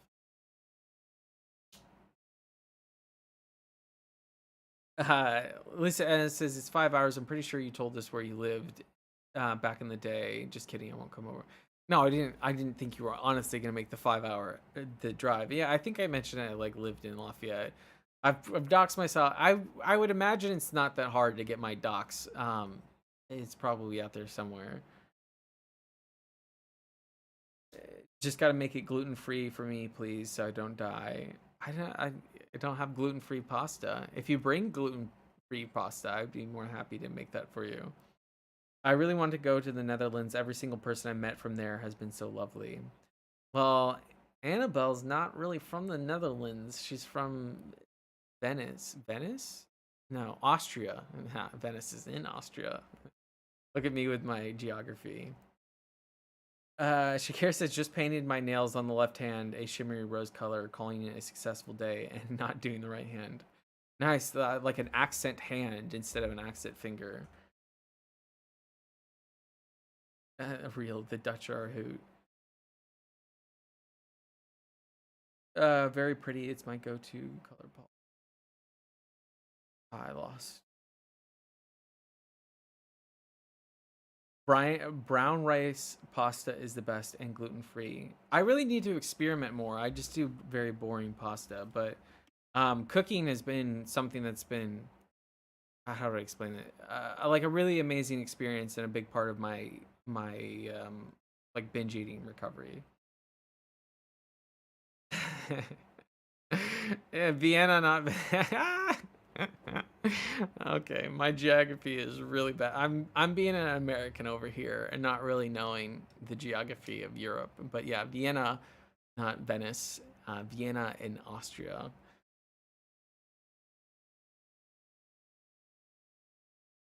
Elena says, out of curiosity, what's the time for everyone? For me, it is a whopping 6:33 p.m.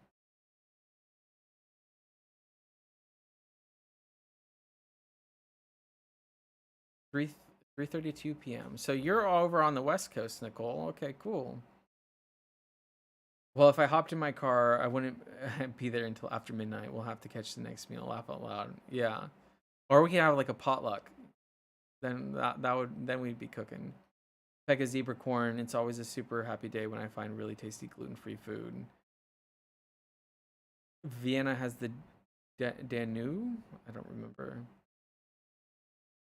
Lisa, Lisa says, can I ask how you use cooking to heal your relationship with food? I would love to integrate more of that. Currently on the journey to a degree.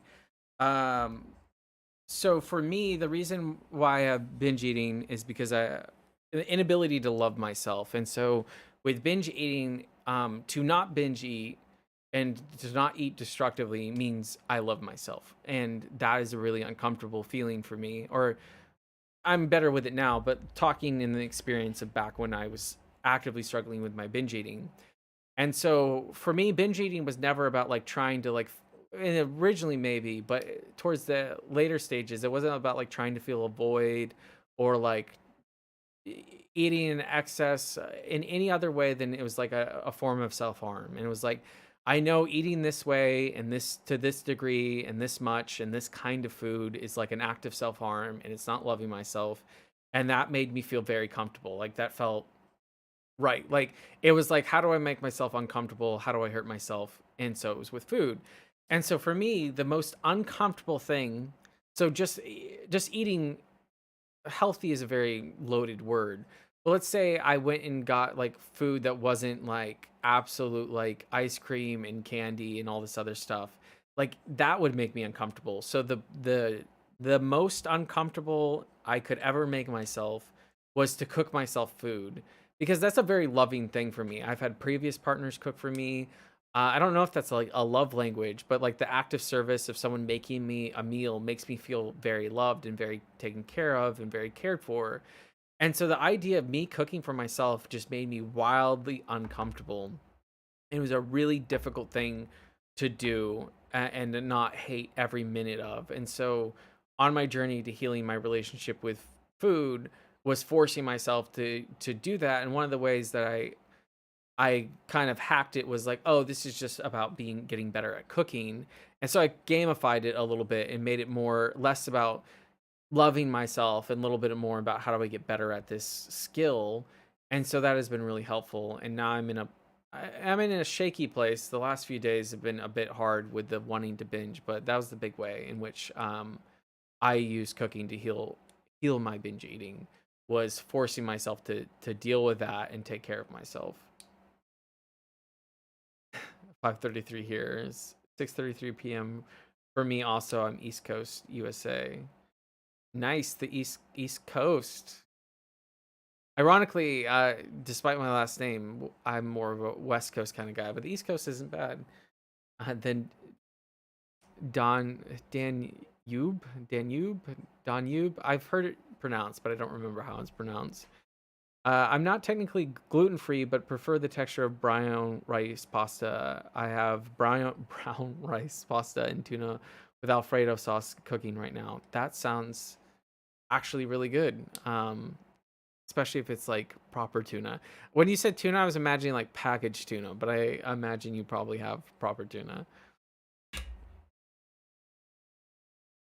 Lisa M says, "Yeah, it's a love language. My dad does that for my mom and has for basically 20 years plus of their relationship.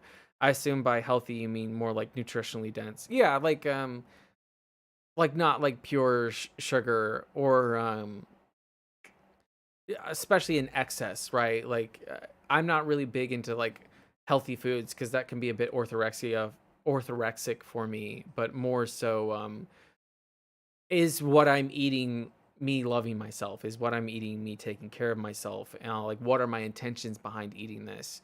And that's a big thing for me, is like more intentions based. It's less what I'm eating, more the why am I eating this.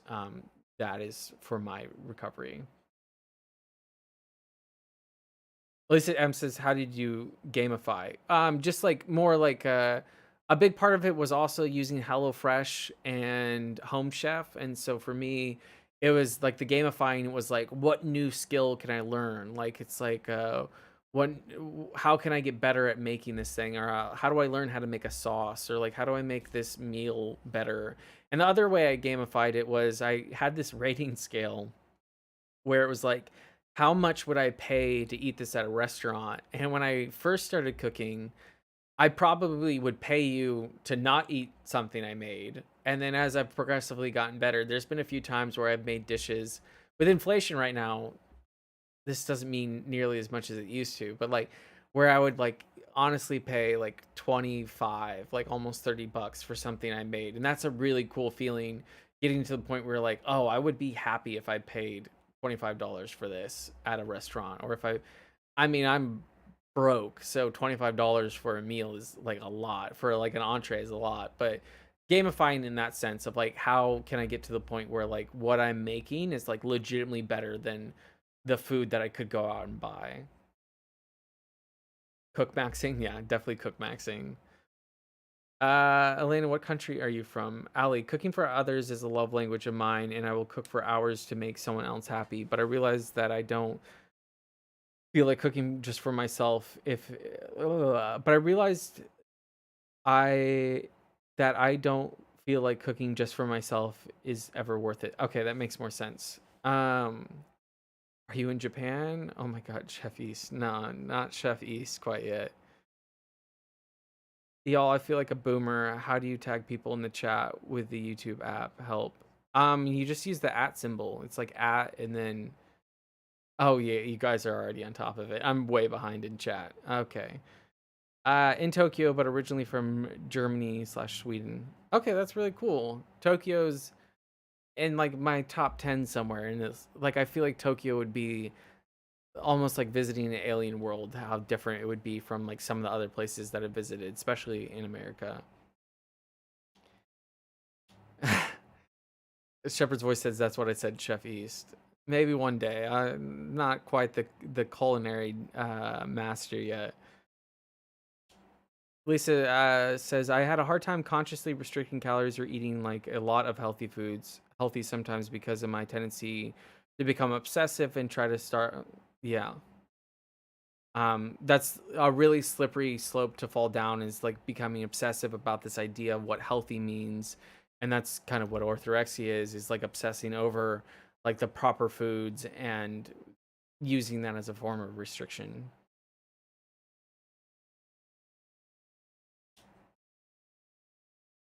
Oh, maybe the at doesn't work. I had to get to the train at 4:30 a.m. to be somewhere where I have Wi-Fi, then the stream starts. Wait, you went out of your way to watch the stream? What? Trains and Pedals says, "Hey East, I'm going to Tokyo this year, probably for work."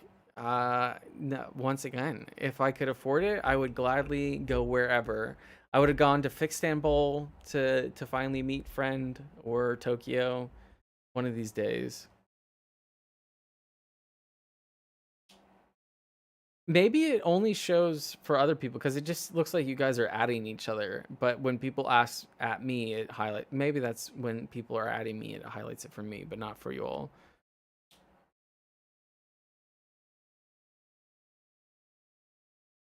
At least I'm at Chris. Yeah, the at eastbound thing worked just fine.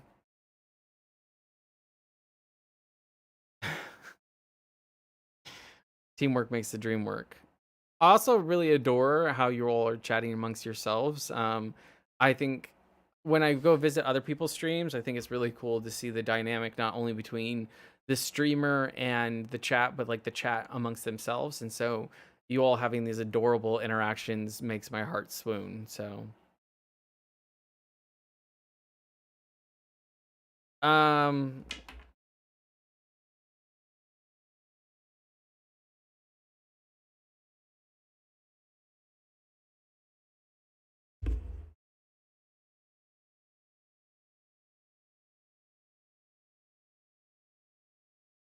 wait, did that highlight for you?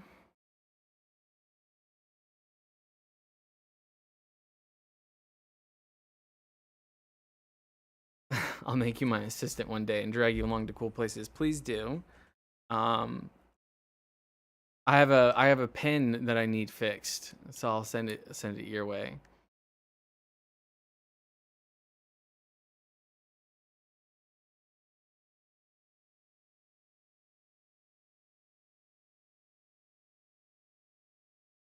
Wait, Lisa, does that work for you, Lisa?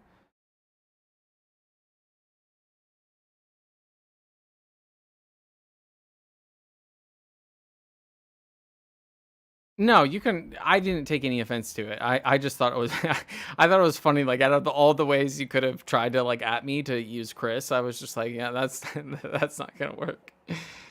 Um, no, no, I'm so what I try to do is like take a G Master Flex nib. I think that's what it was called, G something Flex nib, and put it on a noodler's pen, but they're not the same diameter, like the curve of the nib. And so like I had to try to like flatten or change like the curvature of the nib to get it to fit in the barrel. It was really jank. And then I messed up everything, and I think I messed up the feed. So But I mean, it's a Noodler's pen. It was literally like 20 bucks. I didn't mess up your pen. Your pen is just fine.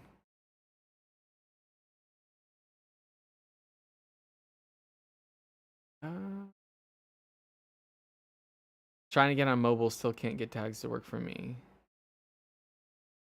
Oh no, it worked for me, Lisa. You just added me and it highlighted, so it's working on my end at least. The the tag.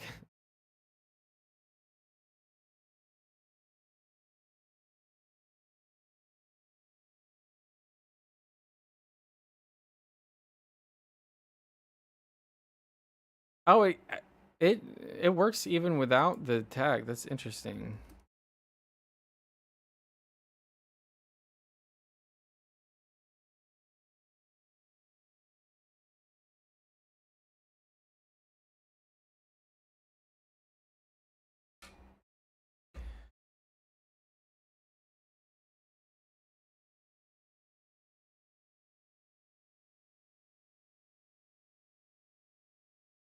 Strings and Pedals says YouTube Live needs to catch up with Twitch in a bunch of regards. Yes, I absolutely agree. That's one of the reasons why I want to stream on Twitch is that I feel like Twitch is such a better experience for like the chat and it's just so much more interactive and there's a bunch of other stuff that you can do. And so I think YouTube Live is so far behind in terms of interactivity and stuff like that. Oh, okay. Hi, I've been tagged. Yeah, when you tag someone else eastbound, for example, you won't see it highlighted on your end. Okay. Yeah, it's funny. Like like emotes, Eastmost. The lore, I would hire you, but I already have a few emojis or emotes. We decided on my eyebrows and maybe a Mr. Toff one. Obviously the compass, but yeah, they're Eastmotes. It's so good. I love it. Or East Boundaries. That's another thing I like. Yeah, Twitch is something I think I'll definitely explore one day.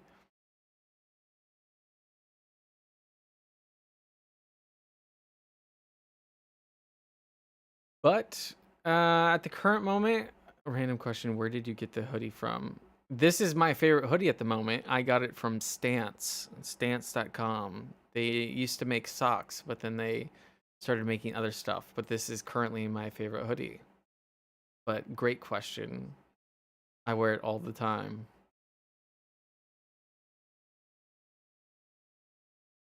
Yeah, unless there's like some other topic you all wanted me to chit chat about or anything else, I think I might start wrapping up. Yeah, I'm going through an ADHD fixation or maybe whatever my neurodivergency is. I'm going through a fixation of tie-dye at the moment, like this kind of tie-dye, not like bright color tie-dye, but like a single or like an acid wash. I don't know what this is exactly called, but I'm going through like a fixation where it's like my favorite pattern and like I've accumulated a bunch of or I keep on wanting to accumulate. I'm too broke to buy new clothes at the moment, but I keep on wanting to accumulate all these like acid wash or tie dye clothes, and so it's my current fixation at the moment.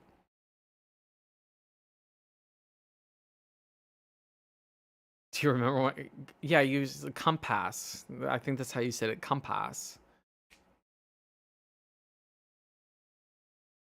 Yeah, whatever brand East just dropped, sponsor him. I wish. I wish I had a sponsor. That'd be dope. If you see us 20 in the future, don't ask questions. Okay, I won't. I'll just be like, oh, that's a dope sweatshirt. Where'd you get it from? But yeah, this stream went a lot better than I thought it was going to. I was really nervous beforehand and I was really anxious. And I don't know, I'm anxious every stream, but this stream went a lot faster than I thought and such good interaction and all my lovely friends chit chatting with me. So that meant a lot to me. So, yay, my anxiety being wrong. Lisa says, "Oh, I forgot to respond to your DM. Sorry." No, I figured you were busy or something. You, I don't really feel any type of way when people take a while to respond to me. I usually assume that there's something going on in their life and that they'll get to me when they get to me. Hannah Real says you did great. Okay, great. I'm glad my anxiety is wrong and I feel a little less like the need to mask and I can just be myself. Well, I hope your dinner turns out delicious and that you eastbound and everyone has a blessed night. Always so kind, Shepherd's voice. Strings and Pedals says I ignore East all the time. He's okay. Shakira said, "Wait, did you finish Love Is Blind? If so, just ping me whenever you're free what you thought of it." Yeah, we can have a whole chat about it. Like Love Is Blind is wild. This current season wasn't the best. I think I preferred the last season more, but this season was all right. I can't believe some of the couples that are together, no spoilers. And some of the people that I will say Vanessa for the reunion, Vanessa the host, she's wildin'. They need to get rid of her ASAP. She is an awful interviewer. We gotta watch the movie though. When do you want to? Let's actually DM. Oh yeah, let's actually have a chat. I was actually wanting to talk to you about something. I don't know if you were around when I was talking about the friend that I missed, but there's a situation. You know which friend it is, but I actually wanted your advice on the situation. So I would love to video chat soon, Annabelle. Awaken Moxie says, "Sign up for Love Is Blind." Nah, that show is so toxic. It's like the idea that like people will say "I love you" in the pods, and like the idea that you could fall in love with someone and actually mean it, like or at least what love means to me, in the span of 6 days. Or like getting married to someone after 6 weeks, or like moving in with them. I already have one failed engagement. I don't need another failed engagement or failed marriage. I mean, the next step is a failed marriage, right? Like I need to be a divorcee. Um, that's what I'm missing on my resume at the moment.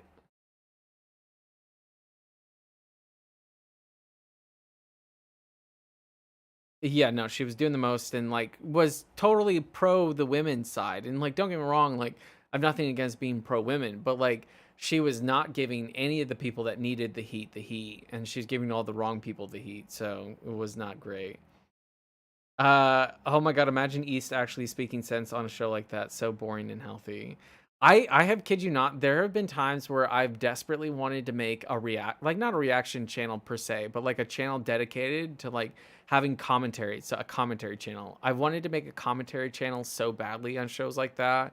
And then just like have these breakdowns of like why these behaviors are wildly toxic and out of pocket. But I don't know. Maybe one day I'll make a commentary channel. Lisa M says the mental stress of that would destroy me. The isolation, my goodness, yeah, 6 days is fast for most situations. Yeah, it would just be such a wild time. It would be so. I'm glad. I'm glad other people have watched Love Is Blind. I thought I was just gonna be me and Shakira, but yeah, it's a really difficult. It's a weird premise, and I think it's a lot of like gaslighting yourself into thinking that your relationship is stronger than it is. And I think the show really pressures you into having these deep feelings that maybe aren't necessarily legitimate. Anna Real says, occasionally I try to watch reality TV for the sake of studying human psychology and guessing their personality types, but I just can't handle it anymore because it makes me hate humanity. Who was I talking about this with? I was talking about this with Liz, but I love reality TV. I fell in love with reality TV when I was actually going through my trauma. My ex got me into it. But the reason I liked it was because it was so simple. Like I was going through these really heavy things and these really complicated things. And for me, it was just so nice to like kind of turn off my brain and watch people go through these really simple or really basic situations. And so I think there's a part of me that will always like it, because it's an escape from all these difficult problems I face and like all the challenges of my life. And then uh it's nice to see problems that are like fixable, or like I don't know. I really enjoy reality TV for that reason. I'm not saying it's like good, or but I just find it enjoyable for the human psychology aspect of it. He's trying to be sensible on the Wild show. Could you imagine me on that show? I would be way too healthy. I would be trying to have these like deep conversations, and then no, it would be wild. Shakira says they also don't have my size in that hoodie, and now I'm sad. Time to just steal yours. But what size did you get, if you don't mind me asking, for the future? Some are saying it runs small. I got medium, and it fits it fits like a medium, like sweatshirt. I wouldn't say it's like overly baggy. Lisa M says I haven't seen it, but I have seen commentary videos about it. Yeah, no, maybe I don't know if that's a good idea. I don't know if people would sign up to watch me have commentary about stuff, but that has been a secret desire of mine, is to have a commentary channel. But it goes against the grain of me not really wanting to talk crap about people. So Great British Baking Show is my escape, because they're so much more wholesome than American competition shows. Yeah, they probably are a lot more wholesome. I love reality TV because it makes me feel less lonely and it's so dramatic. Also, there's always kind of a plot, even though it feels like real people. Yep, great point. I also only watch those shows via commentary videos on YouTube. Yeah, there's some shows that I like. I would never watch, but I like watching commentary videos on, like 90 Day Fiance. I would never watch that show on its own, but I really enjoy seeing people's critique of it. Shakira says, "Okay, thanks. Maybe people just expected a baggier fit. No, it's one of my best fitting sweatshirts. Like it feels like right on the money. I think all feelings are legitimate, but I also think it doesn't make intentionally using them to rush things healthy, even if the feelings are real and beautiful." I also hope you have fun cooking. Yeah, I'm super psyched to cook and meal prep. Uh, have you seen the videos Cody has made lately about mothers and their sons? MILF Manor? Oh yeah, MILF Manor is wild. I That's another show I would never watch, but I love watching Cody Ko's videos on them. I see. I couldn't really get into the circle. Lisa M says, "What is the brand again?" Stance. So Stance. Stance. They're like a sock brand, or that's how they got their start, was socks. Yeah, MILF Manor is a wild time.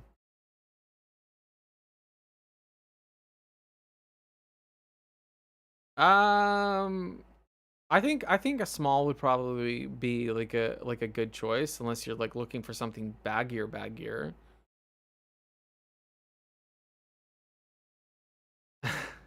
Oh god, MILF Manor makes me so sad. I'm watching vicariously because I don't want to actually watch it. It freaked me out. New concept, pen pal reality dating show. That could be wild. Like a long distance, like a mix of Love is Blind with 90 Day Fiance. Like a long distance, introduce like a green card into the mixture. That would be a wild show. All right, well, I'm gonna start wrapping up. I am mighty hungry, and then I think I still have to run and go do some errands. But Easter, with the same height, I might be taller. I'm 5'8", so I think you're like an inch taller than me. But yeah, so I'm gonna head off. It's almost 7. I want to say thank you so much for spending time with me. I really enjoyed the dichotomy of having, just these general like weekly updates, and then moving into like this deeper, more heavier topic, talking about like trauma and memory. And then, having this really light chat about Love is Blind, and then seeing the chat interact with each other. I really like the full spectrum of it, and that's something that I don't often have in my main videos, is a good spectrum. It's usually one kind of intensity the entire time. So thank you so much for spending time with me on this Sunday. Thank you for making me feel a lot better about this stream, and for being so interactive, and just for being you all. It means the world to me that you choose to spend a little bit of your Sunday chilling with me and chatting with me and all that. To those who are lurking, thank you so much for stopping by. Yeah, I hope you all have a good night. I'm excited to make some food. So, bye, y'all.